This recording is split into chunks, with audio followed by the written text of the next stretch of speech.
Shalom. Mari kita serukan kebesaran namanya.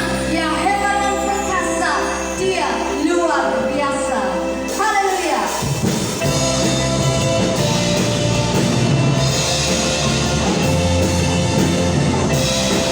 Tuhan Maha Besar. Tuhan Maha Kuasa. Tuhan Maha Besar. Tuhan Maha Kuasa. Raja segala raja. Nyatakan tergoyahkan, nyatakan terkalahkan. Dia hidup dan berkuasa. Serukan namanya, Yesus Tuhan Raja. Segala kuasa tunduk karena namanya. Yang luar biasa, perkasa mulia. Yesus nama di atas segala nama.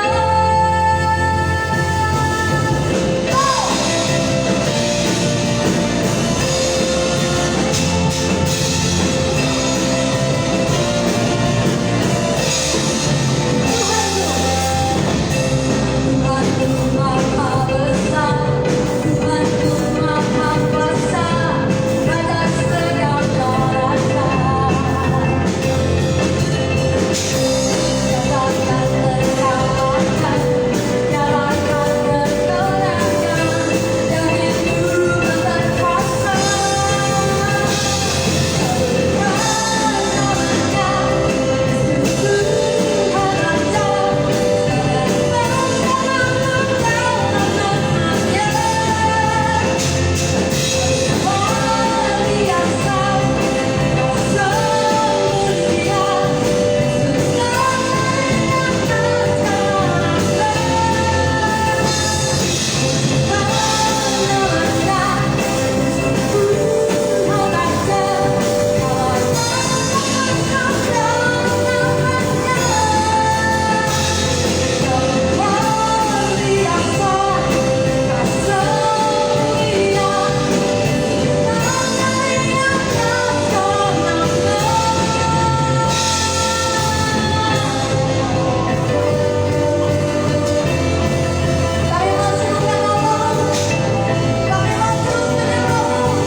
Tuhan, kuasa-Mu lebih besar.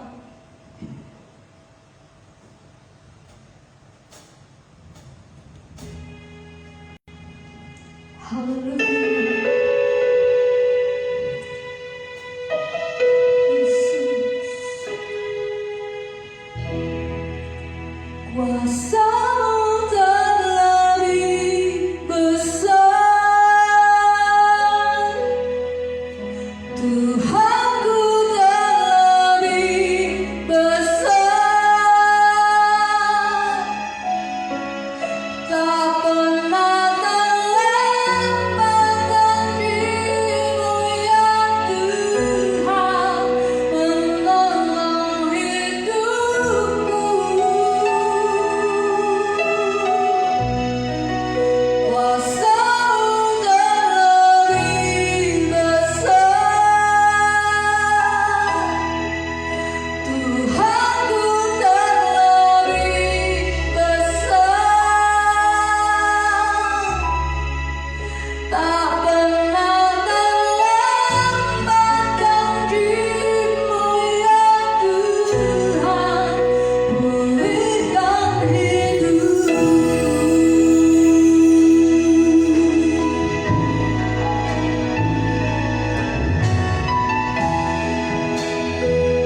saudara, selamat pagi.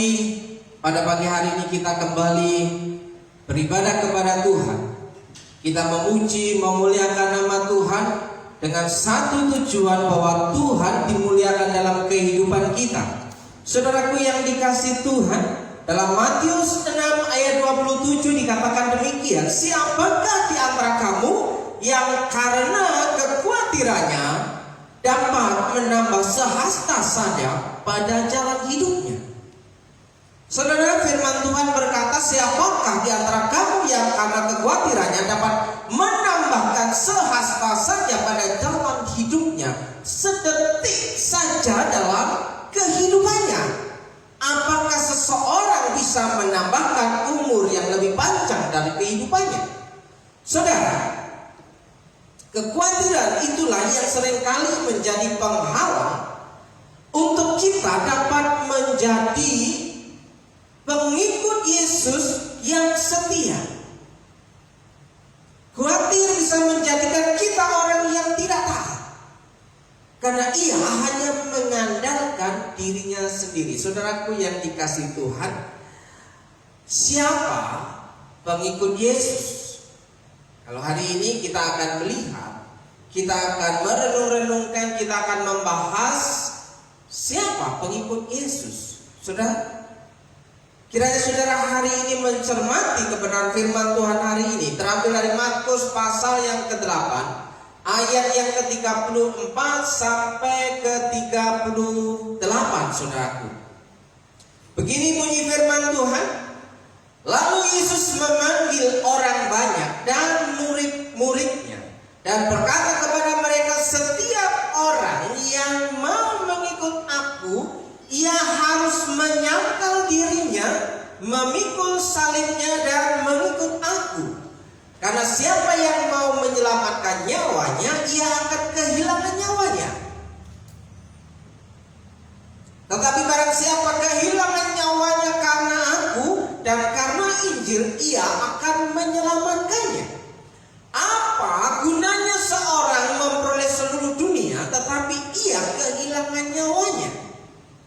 Sebab barang siapa malu karena aku dan karena perkataanku di tengah-tengah angkatan yang tidak setia ini, yang tidak setia dan berdosa ini, anak manusia pun akan malu karena orang itu, apabila ia datang kelak dalam kemuliaan Bapanya diiringi malaikat-malaikat kudus. Demikian bacaan firman Tuhan kita pada pagi hari ini. Ingat saudara, Alkitab berkata bahwa kedatangan Tuhan itu sudah dekat. Kedatangan Tuhan itu sudah dekat, sehingga kita perlu berjaga-jaga dan waspada, karena ini pada zaman akhir, pada akhir zaman, dalam tatanan kehidupan baru menjelang kedatangan Tuhan yang kedua kali. Saudaraku yang dikasihi Tuhan, siapakah pengikut Yesus itu? Bagaimana menjadi pengikut Yesus yang setia? Kenapa ada banyak orang yang memanggil-manggil nama Tuhan, tetapi dia tidak bisa atau kurang setia dalam mempercayai Tuhan?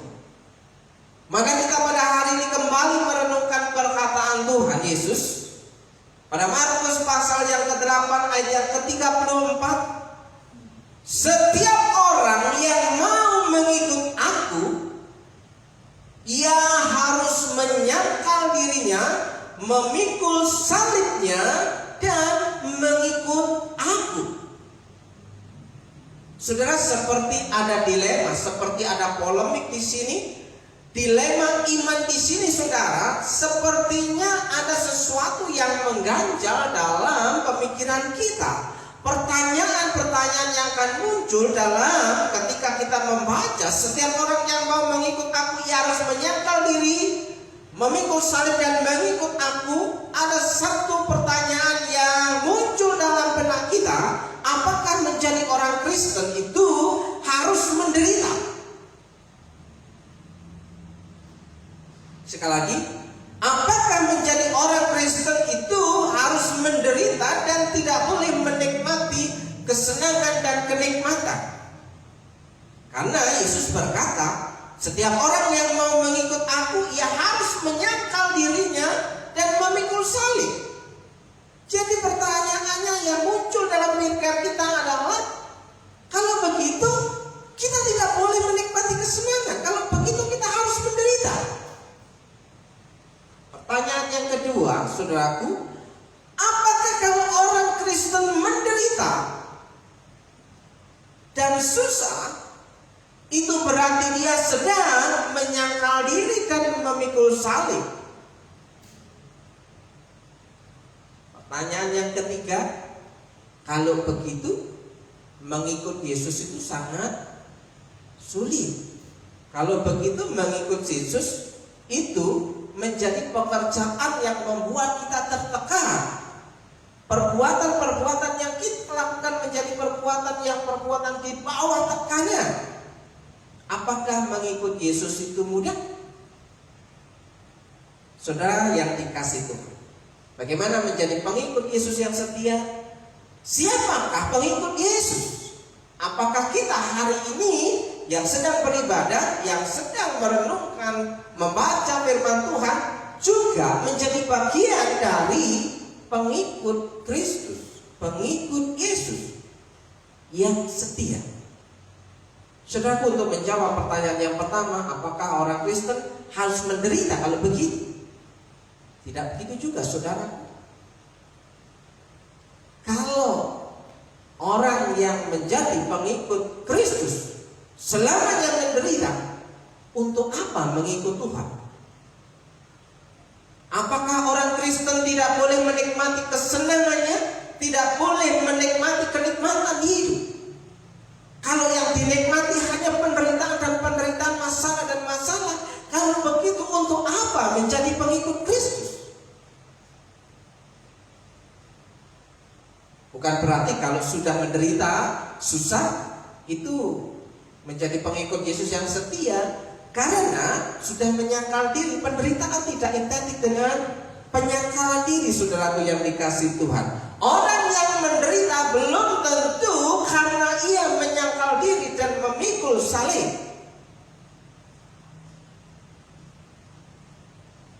Jadi dalam hal ini setiap orang yang mau mengikut aku yang menyangkal diri dan mengikut salib itu hal yang tidak mudah untuk kita lakukan. Kalau hal itu sulit, kenapa kita menjadi pengikut Yesus? Pertanyaan saudara, apakah saudara merasa nyaman menjadi orang yang percaya kepada Tuhan? Apakah saudara merasa nyaman menjadi pengikut Yesus? Atau saudara merasa malu menjadi pengikut Kristus? Saudara yang dikasih Tuhan, karena ada banyak hal yang membuat kita menjadi punya masalah dengan memberikan kesaksian bahwa kita adalah pengikut Yesus. Bagaimana menjadi pengikut Yesus yang setia? Saudara, ada dua hal yang perlu kita lakukan sebagai orang yang siap menjadi pengikut Yesus yang setia. Apakah kita siap menjadi pengikut Yesus? Apakah kita siap menjadi murid Yesus? Apakah kita siap menjadi orang yang mengasihi Yesus? Saudaraku, ada dua hal. Yang pertama adalah menyangkal diri, dan yang kedua adalah memikul salib. Ini dua hal yang sangat sulit. Dua hal yang membutuhkan kita benar-benar melakukan penyerahan hak. Sebelum kita mau melepaskan hak kita, kita adalah orang yang tidak layak disebut sebagai pengikut Yesus. Kita tidak layak disebut murid Yesus, saudaraku. Ya, mungkin kita dikenal orang menjadi orang Kristen. Orang Kristen adalah orang yang percaya kepada Yesus sebagai Tuhan dan Juru Selamat dalam kehidupannya. Tapi belum tentu dalam kehidupannya ia bisa menyangkal diri dan memikul salib seperti apa yang Tuhan mau.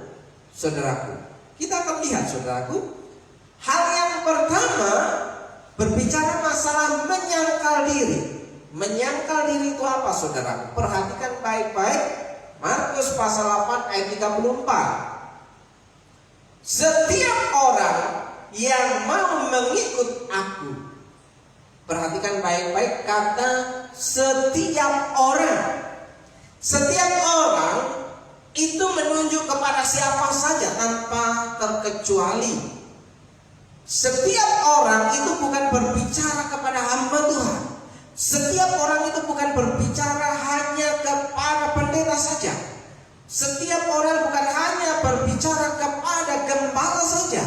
Tapi setiap orang, siapapun juga tanpa terkecuali.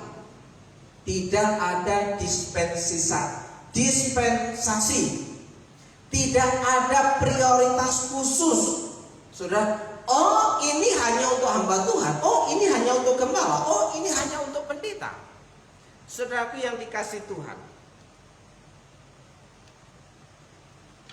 jika hari ini kita bisa membaca bahwa setiap orang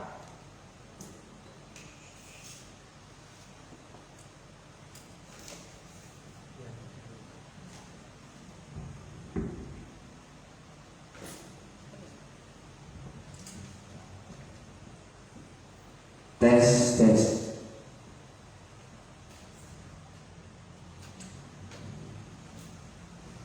Saudara, rupanya ada hal-hal yang menjadi hambatan dalam kehidupan kita.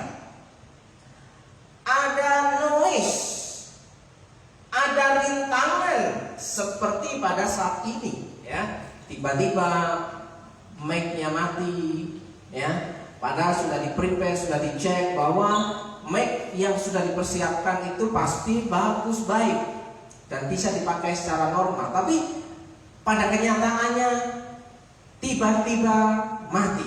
Dan itu adalah suatu tantangan, saudara, suatu masalah yang terjadi dalam kehidupan kita. Nah, saudara, kita kembali dalam bahasan yang pertama. Untuk menjadi pengikut Yesus itu dibutuhkan penyangkalan diri.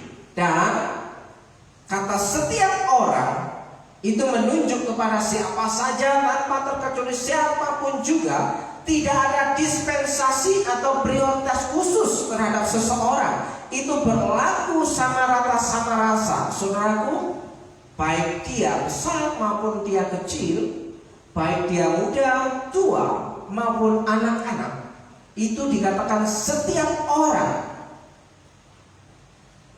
harus menyangkal dirinya.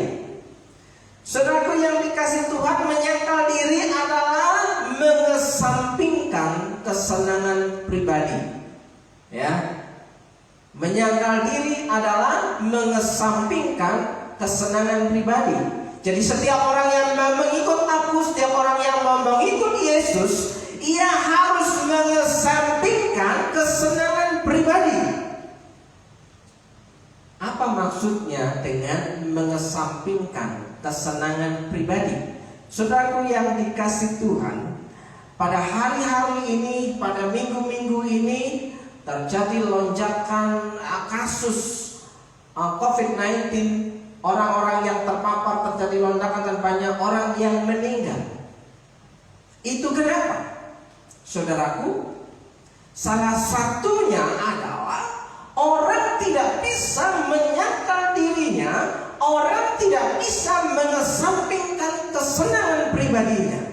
Saudaraku, kesenangan pribadi itu apa? Coba, kalau kita periksa, kalau kita pikir-pikir kesenangan pribadi kita masing-masing itu apa? Saudaraku, yang biasanya kita suka jajan di luar, yang biasanya kita nongkrong di kafe, kita ngopi-ngopi, nongki-nongki, saudaraku, yang tadinya kita suka keluyuran,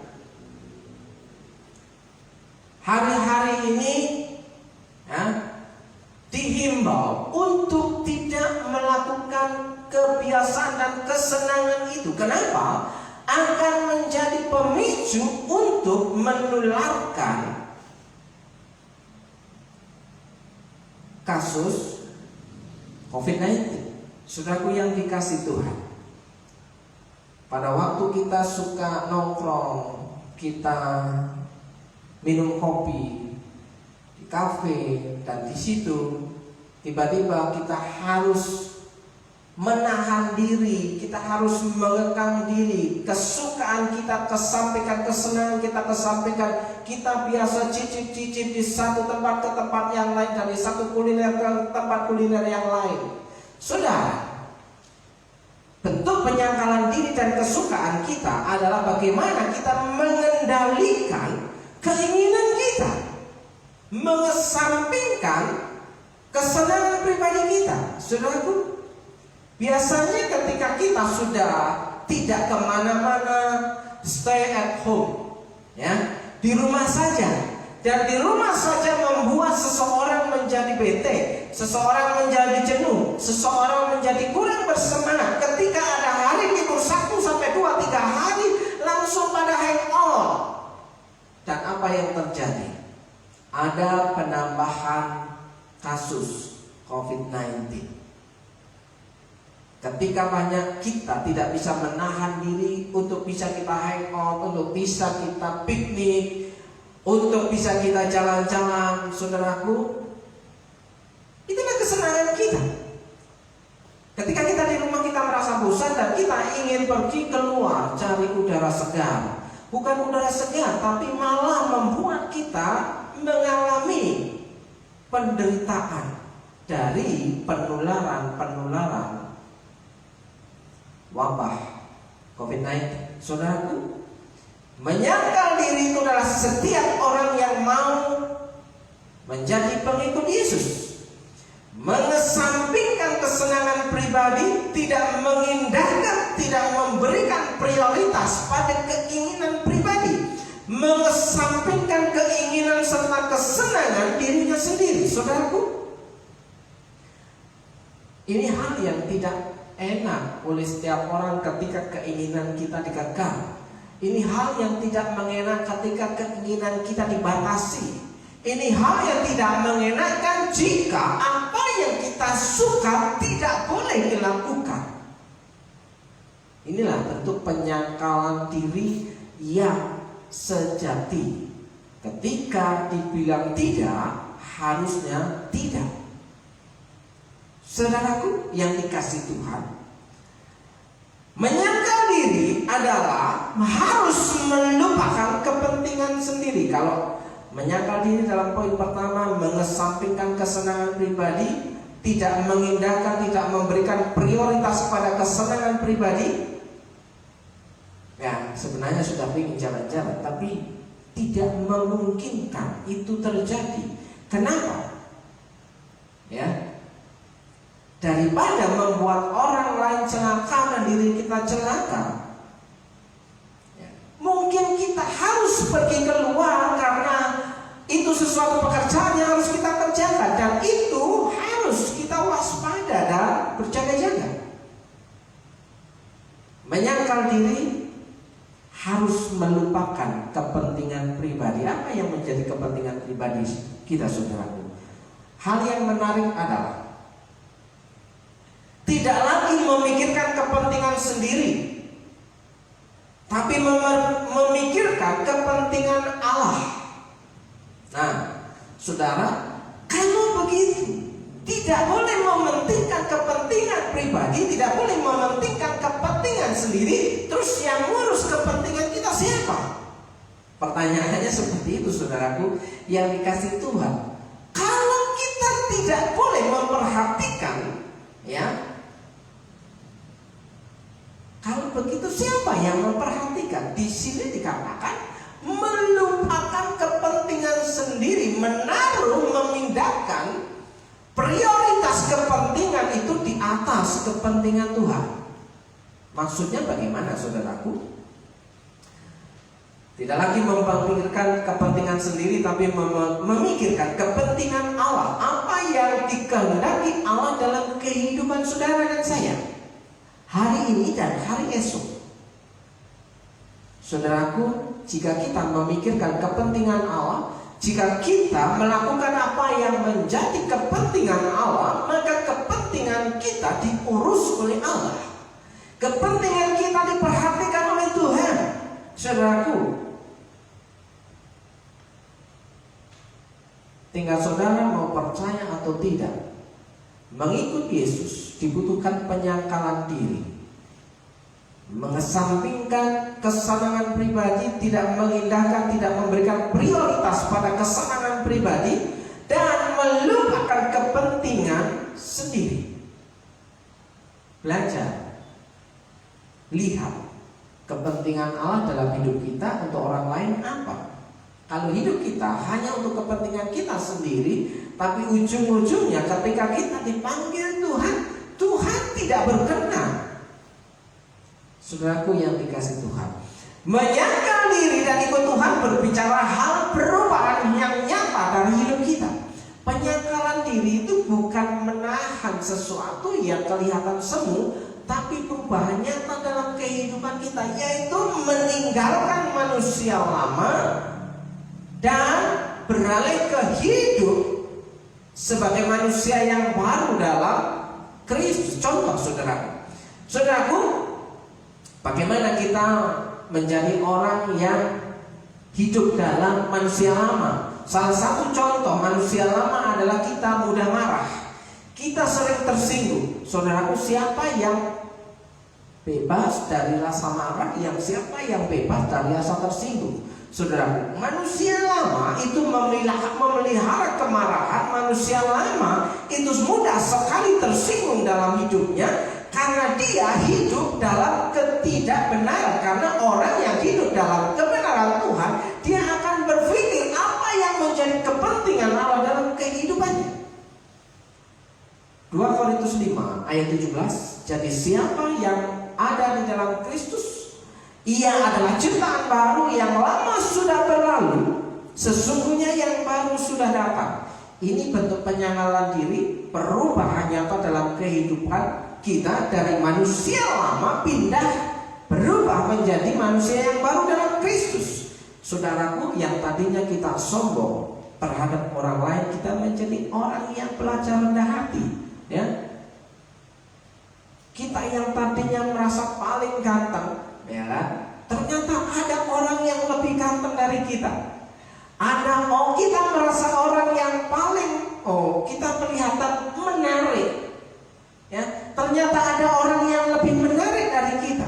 Kita merasa punya sesuatu, ternyata ada orang yang lebih punya daripada yang kita punya. Itu namanya kita melepaskan kesombongan kita di atas kepentingan Tuhan. Saudara, siapa yang ada di dalam Kristus, ia adalah ciptaan baru, yang lama sudah berlalu, sesungguhnya yang baru itu sudah datang. Saudaraku yang dikasih Tuhan, benar bahwa kita dulu pernah menjadi orang jahat. Siapa yang tidak pernah menjadi orang jahat? Boleh kita ngomong aku Tuhan, bahwa aku orang yang tidak pernah menjadi orang jahat. Orang jahat adalah orang yang tidak melakukan apa yang menjadi kehendak Tuhan, saudara. Alkitab berkata, barang siapa orang tahu berbuat baik tapi ia tidak melakukannya, ia sudah berdosa. Bayangkan saudara, kriteria standar Alkitab, orang yang tahu berbuat baik tapi tidak melakukan perbuatan baik, itu dia sudah berdosa. Berdosa itu artinya menjadi orang yang jahat di mata Tuhan. Jadi tidak ada seorang pun yang lolos dari status penjahat. Siapakah kita yang berani berkata aku orang baik di hadapan Tuhan? Tidak ada tuh, saudara, tidak ada.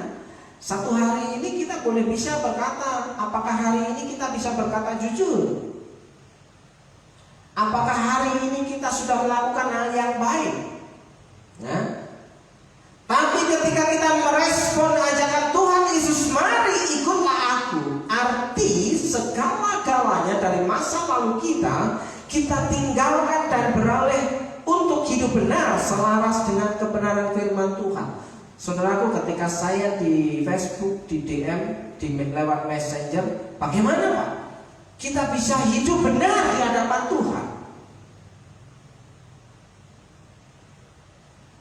2 hari yang lalu saya dapat pesan messenger di Facebook bahwa ketika saya memposting bahwa orang yang mau memikirkan kepentingan orang yang bisa hidup dalam kebenaran firman Tuhan, orang itu bertanya, ya, bagaimana kita bisa hidup benar?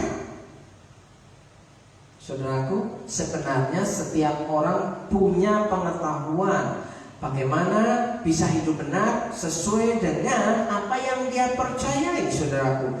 Dan di sini, saudaraku yang dikasih Tuhan, arti segala-galanya bahwa kita bisa hidup benar selaras dengan kebenaran firman Tuhan. Kita membaca firman Tuhan, kita membaca Alkitab, bagaimana penerapannya? Ataukah kita membaca Alkitab hanya sebagai mantra bisa, sebagai penghibur bisa, sebagai menenangkan hati yang sedang gundah bisa. Tapi jangan lupa bahwa firman Tuhan itu kita harus hidupi dan belajar berjalan di sana. Saudaraku, namanya hidup benar itu memikirkan apa yang dipikirkan Tuhan dan melakukan apa yang sedang kita pikirkan seperti apa yang Tuhan pikirkan sesuai dengan kebenaran firman Tuhan. Nah, saudaraku yang dikasih Tuhan, menyangkal diri memikirkan apa yang dipikirkan Allah. Seperti contoh dalam Markus 8 ayat 33 dikatakan demikian. Maka berpalinglah Yesus dan sambil memandang murid-muridnya, ia memarahi Petrus. Katanya, kenapa Yesus marah kepada Petrus? Padahal Petrus siap menjadi pembela Yesus. Saudaraku, Petrus adalah seorang murid yang punya karakter itu sanguin. Seorang murid yang memiliki karakter mudah tersinggung. Padahal dia sudah bersama Yesus, murid yang paling vokal. Ya. Pokoknya aku sekali-kali tidak akan meninggalkan Engkau Tuhan. Karena siapa yang berani, aku ada pasang badan, kata Petrus. Dia ingin menyelamatkan Yesus. Dia ingin menyelamatkan gurunya. Dia ingin menyelamatkan Tuhannya. Tapi di situ Yesus berkata, "Enyalah iblis, sebab engkau bukan memikirkan apa yang dipikirkan Allah, melainkan apa yang dipikirkan manusia." Menurut Petrus, Yesus tidak boleh mati karena dia gurunya. Tapi berbeda dengan apa yang menjadi misi Allah. Ya. Dengan kata lain, untuk menjadi pengikut Yesus dengan menyangkal diri itu berarti memikirkan apa yang dipikirkan Allah, bukan apa yang dipikirkan manusia. Saudara, bukankah kita berpikiran kita kalau hidup ingin umur panjang? Kalau ulang tahun didoakan panjang umurnya, sehat badannya, makmur, ya kan? Sehat-sehat dan makmur. Bukankah itu yang menjadi keinginan yang dipikirkan setiap manusia? Hidup senang, menikmati kesenangan. Padahal Yesus berkata harus menyangkal diri.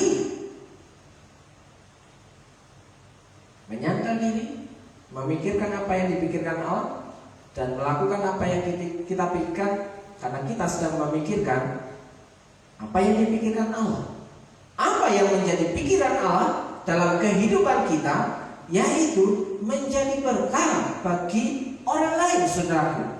Saudaraku yang dikasih Tuhan, hal yang kedua, untuk menjadi pengikut Yesus yang setia, menjadi murid Yesus, kita dikatakan harus memikul salib.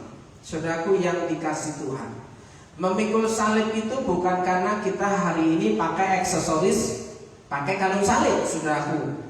Orang yang pakai kalung salib pada belahan dadanya sampai ke bawah, mengintip, menyembul, saudaraku.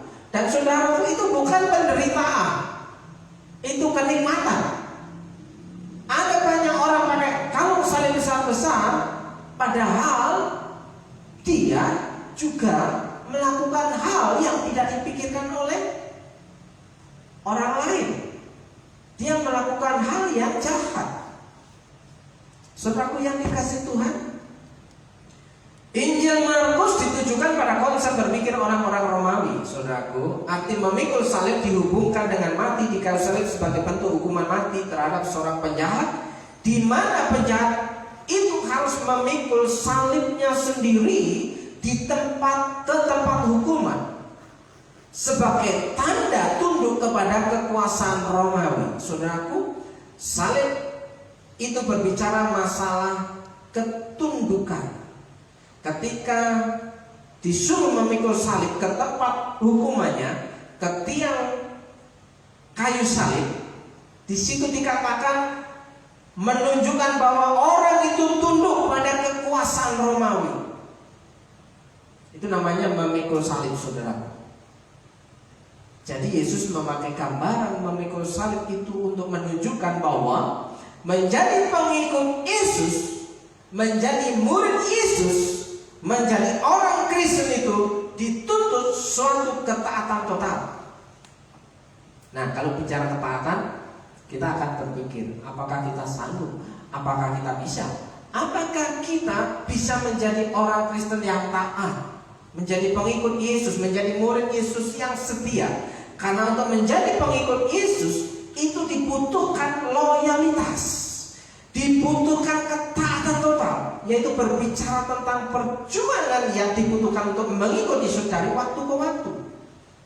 Saudaraku yang dikasih Tuhan, dibutuhkan perjuangan setiap hari untuk memikul salib, melakukan kehendaknya sekalipun pekerjaan itu sulit dan masa depan tampak suram, seperti tidak ada harapan.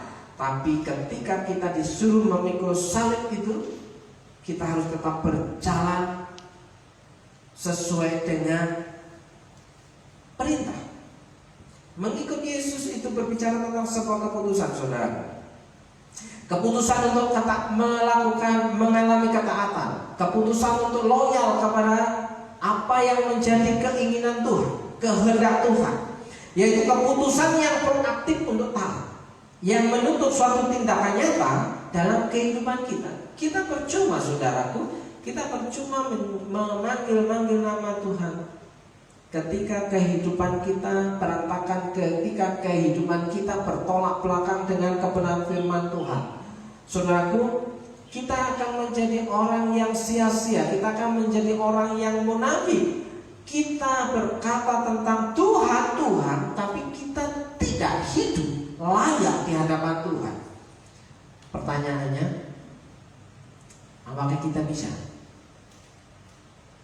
Jawabannya bukan bisa atau tidak bisa, tapi jawabannya adalah masalah mau atau tidak mau. Karena ini sebuah keputusan untuk kita berjalan, bergerak, taat kepada Tuhan. Kembali kepada ayat yang pertama. Siapakah yang dapat menambahkan sehasta saja dari kehidupannya? Siapakah yang dapat menambahkan sedetik saja dari hidupnya? Siapa yang dapat mempertahankan nyawanya dalam kehidupannya? Bukankah itu kasih karunia Tuhan? Saudara, kalau hari ini kita ada, perhatikan baik-baik, pandemi corona, pandemi COVID-19 ini mengajarkan kita satu kebenaran, bahwa kematian itu sudah ada di depan pintu. Perhatikan baik-baik. Kasus corona yang sedang melanda dunia, melanda Indonesia, melanda Banyumas, itu mengajarkan kita tentang bagaimana kematian itu sudah dekat, sudah ada di depan pintu. Siapa saja tanpa terkecuali, jika dia terpapar, dia akan mengalami yang namanya drop imunitasnya. Kalau sudah drop, tubuh tidak bisa mengelola dengan baik, tidak kuat melawan virus itu, maka yang terjadi adalah kematian. Kalau sudah begitu, apa yang bisa menjadi kebanggaan kita di hadapan Tuhan, saudaraku? Hanya satu hal, jika kita mau jadi pengikut Yesus yang setia, baik hidup maupun mati, adalah keuntungan di dalam Tuhan. Yang punya otoritas, kita mau hidup hari ini atau mati hari esok, kita mau pendek umurnya atau mau panjang umurnya, itu adalah anugerah Tuhan. Kalau orang lain sedang terpapar, kalau orang lain menderita sakit penyakit, saudara hari ini kondisi sehat, saudara hari ini bisa keluar, saudara hari ini bisa bekerja, saudara hari ini bisa jalan-jalan, saudara hari ini bisa makan enak, orang lain tidak bisa makan enak. Kalau hari ini kita ada di sini bisa menyanyi, bisa merenungkan firman Tuhan, orang lain sedang terbaring di rumah sakit. Yang salah dia atau yang salah orang tuanya, saudaraku, jika anak itu anak kecil atau itu anak muda yang belum cukup panjang kehidupannya, tapi dia harus menderita sakit penyakit, apakah itu dosanya? Apakah itu yang namanya dia sudah berdosa di hadapan Tuhan? Tapi ada satu firman Tuhan, Yesus berkata, bukan itu kesalahan orang tuanya, bukan itu kesalahan anak itu, tapi punya maksud bahwa nama Tuhan ditinggikan dalam kehidupan anak itu, orang itu. Saudara, kadang kita tidak salah pun dipersalahkan. Kadang kita sudah berhati-hati di jalan pun mengalami kecelakaan. Ya, ada orang yang sudah tertib lalu lintas pun masih ditabrak orang juga. Bagaimana respon kita untuk menyikapi kita? Apakah kita memikirkan kepentingan Allah atau kita memikirkan kepentingan kita pribadi, saudaraku? Apakah kita siap memikul salib Tuhan dalam kehidupan kita? Saudaraku yang dikasih Tuhan, pandanglah salib Kristus. Salib Kristus merupakan lambang penderitaan. Jika salib itu ada di dada, itu bukan lambang penderitaan. Karena kecenderungan orang yang berkalung salib itu akan dibuka bajunya. Gak mungkin orang yang pakai kalung ya ditutup, ya kan? Coba perhatikan. Ada orang yang pakai tatu salib, dia tidak pakai pakaian baju lengan panjang, justru dia akan pakai baju lengan pendek atau kuntung atau you can see, saudara, supaya kelihatan. Bukan itu maksudnya memikul salib. Penderitaan bukan itu, saudara. Ya, salib Kristus bicara tentang kematian. Salib Kristus berbicara tentang kehinaan. Salib Kristus berbicara tentang cemoohan. Salib Kristus berbicara tentang penolakan. Jika engkau pernah ditolak, itu engkau bisa tahu bahwa ketika Tuhan mengatakan, mari ikutlah aku, ketika engkau tidak punya respon, itu yang namanya penolakan, saudara. Penyangkalan diri dibutuhkan untuk dapat memikul salib. Apabila kita sebagai orang percaya yang siap memikul salib, maka kita siap berjuang seumur hidup melawan dosa. Saudaraku, kalau hari ini kita bilang tentang, wah, kalau begitu kita seperti orang yang sok suci ya.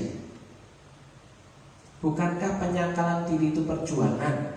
Bukankah menyangkal salib itu sebuah perjuangan? Perjuangan apa? Perjuangan melawan dosa, melawan kesenangan kita pribadi, kesenangan sendiri yang cenderung tidak memuliakan Tuhan. Kita harus siap berjuang seumur hidup melawan dosa dengan menyalibkan semua keinginan dosa. Kita siap menderita dari tekanan para guru palsu yang memutarbalikkan Injil yang berhari-hari ini sedang marak, saudaraku. Jika engkau melihat berita-berita di media sosial, engkau akan melihat dan mendengar bahwa banyak di sana guru-guru palsu yang memutarbalikkan kebenaran Injil, yang memutarbalikkan kebenaran Kristus.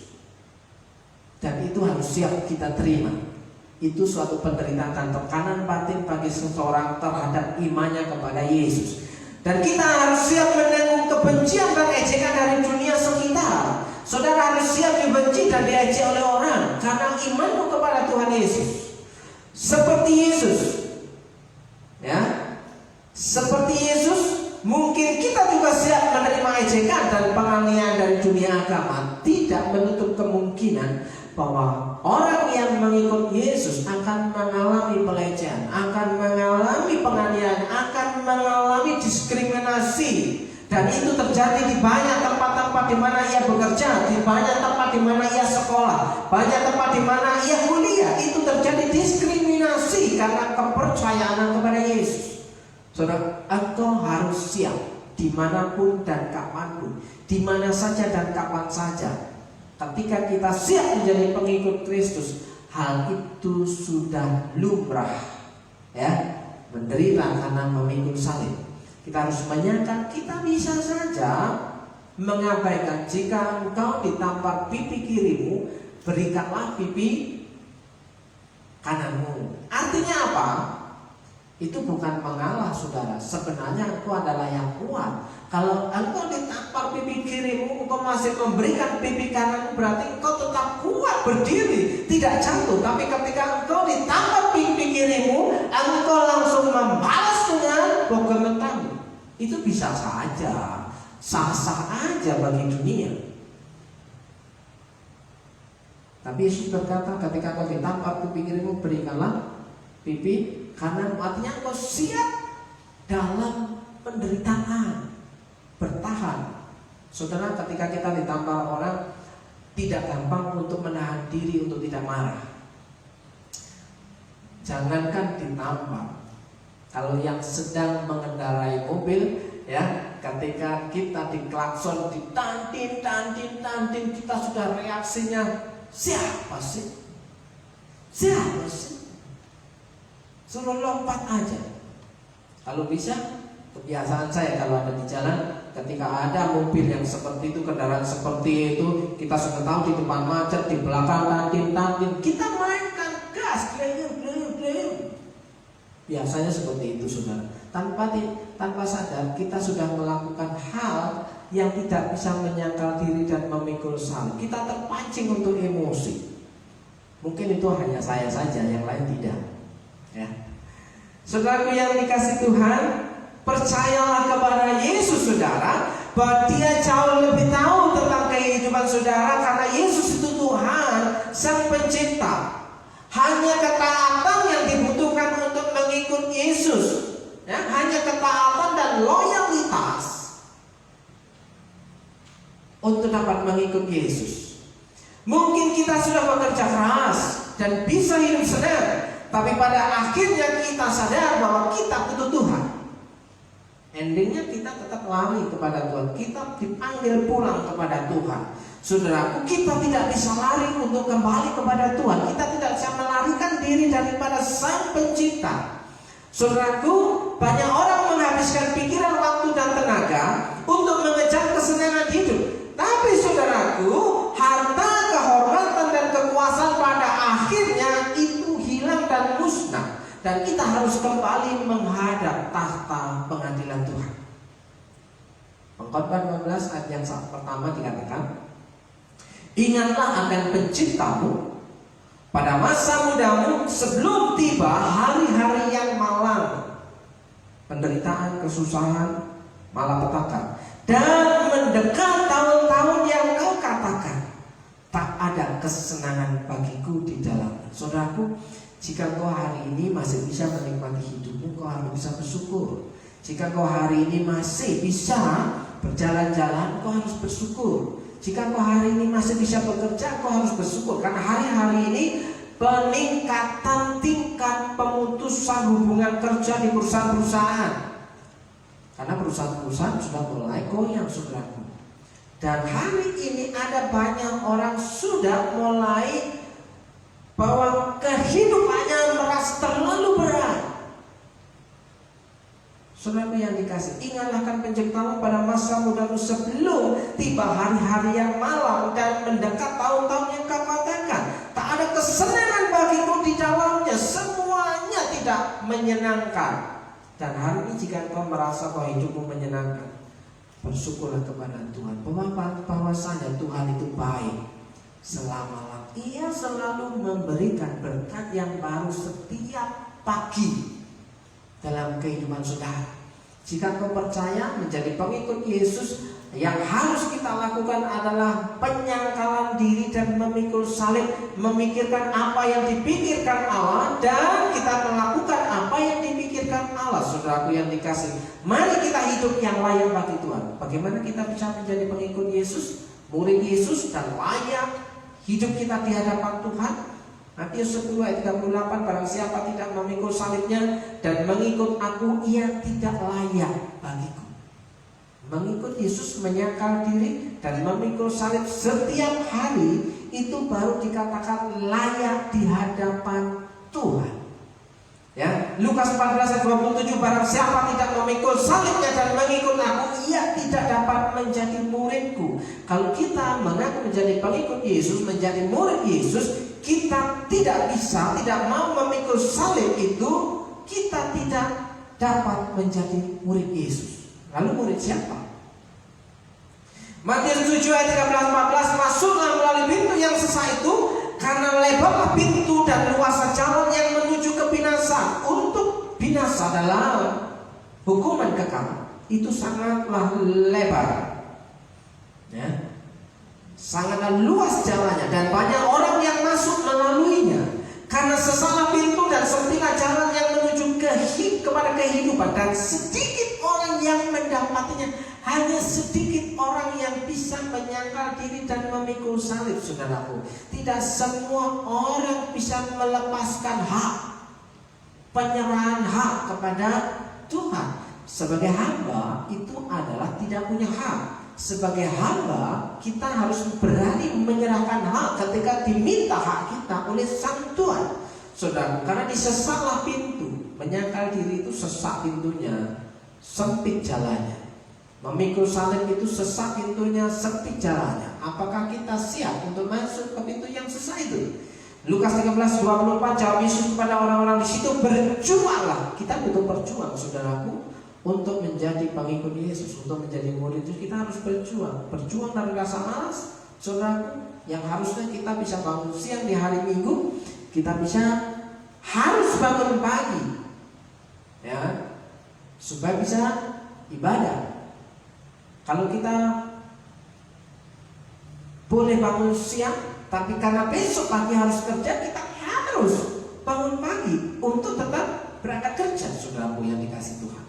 Berjuanglah untuk masuk melalui pintu yang sesak itu, sebab aku berkata kepadamu, banyak orang akan berusaha untuk masuk, tetapi tidak akan dapat.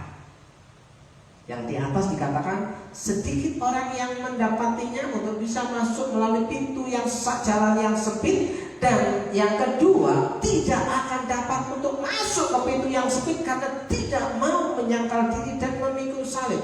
Akhirnya kebinasaan yang dia dapat. Ketika dipanggil pulang Tuhan, dia tidak memperoleh hak waris di kerajaan surga. Saudaraku, sekali lagi, siapakah di antara kamu yang karena kekhawatirannya dapat menambahkan sehasta saja pada jalan hidupnya? Apakah kau merasa khawatir dengan hidupmu? Ingat saudara, ketika engkau memikirkan apa yang dipikirkan Allah, maka Allah akan memikirkan apa yang engkau pikirkan. Ketika engkau memikirkan apa yang dipikirkan Allah, maka Tuhan akan memikirkan segala keperluan dan perkara. Sebagai penutup, saudaraku yang dikasih Tuhan, mari menjadi pengikut Yesus yang setia. Billy Graham berkata, keselamatan itu gratis, tetapi untuk menjadi murid dan pengikut Yesus ada harga yang dituntut, yakni segala sesuatu yang Anda miliki. Apakah kita berani melakukan penyerahan hak kepada Allah kita, kepada Yesus yang kita akui sebagai guru kita? Mengikut Yesus itu tidak ada kesempatan untuk negosiasi, kompromi dalam berbuat dosa, menjadi manusia baru, saudara. Mengikut Yesus itu bersedia menjadi murid yang siap diajar dan pergi berjalan bersama Yesus. Jangan jalan sendiri. Sehingga kita boleh bernyanyi, ku tak dapat jalan sendiri tanpa Roh-Mu. Kita butuh pegang tangan Tuhan. Kita kita butuh dipimpin oleh Roh Kudus. Seorang murid tidak lebih daripada gurunya, tetapi barang siapa yang telah tamat pelajarannya akan sama dengan gurunya. Engkau akan disandingkan, engkau akan duduk bersama-sama dengan gurunya. Nah, saudara, jadi seseorang yang mau menjadi pengikut Kristus yang setia harus berani berkata tidak pada diri dan ambisinya sendiri dan mengikut Yesus bahkan pada tahap sampai mati. Hendaklah engkau setia sampai mati, karena mahkota kehidupan itu akan diberikan kepada saudara. Setiap hari demi melakukan kebenaran firman Tuhan, berani menyangkal diri dan memikul salib. Saudaraku yang dikasih Tuhan, demikianlah pembahasan kebenaran firman Tuhan kita pada pagi hari ini. Dan kita akan pulang untuk dapat menerima doa berkat. Saudaraku, jika saudara mendengarkan baik-baik kebenaran firman Tuhan hari ini, engkau baik-baik mendengarkan suara Tuhan Allahmu dan melakukannya dengan setia, segala perintahnya yang disampaikan pada hari ini, maka Tuhan Allahmu akan mengangkat engkau di atas segala bangsa di bumi. Segala berkat ini akan datang kepadamu dan menjadi bagianmu jika engkau mendengarkan Tuhan Allah. Saudaraku, terimalah berkat daripada Tuhan. Tuhan memberkati engkau dan melindungi engkau. Tuhan menyinari engkau dengan wajahnya dan memberi engkau kasih karunia. Tuhan menghadapkan wajahnya kepadamu dan memberi engkau damai sejahtera. Diberkati hidupmu, diberkati keluargamu, diberkati pasanganmu. Dalam berkat nama Yesus, diberkati suamimu, diberkati istrimu, diberkati anak, diberkati seisi rumahmu dengan berkat-berkat yang bau, dan berkat itu sudah disediakan, diperintahkan mendatangi hidupmu. Dalam berkat nama Yesus, diberkati pekerjaanmu, diberkati usahamu, diberkati warungmu, diberkati apa yang menjadi jerih lelahmu hari kemarin, hari ini, dan hari esok. Engkau bisa dibuat Tuhan berhasil dan beruntung, walaupun sepertinya tampak suram. Jika engkau percaya, berkat keberuntungan akan menjadi bagianmu di dalam berkat nama Yesus. Saudara yang percaya, katakan amin. Amin. Tuhan Yesus memberkati saudara. Haleluya.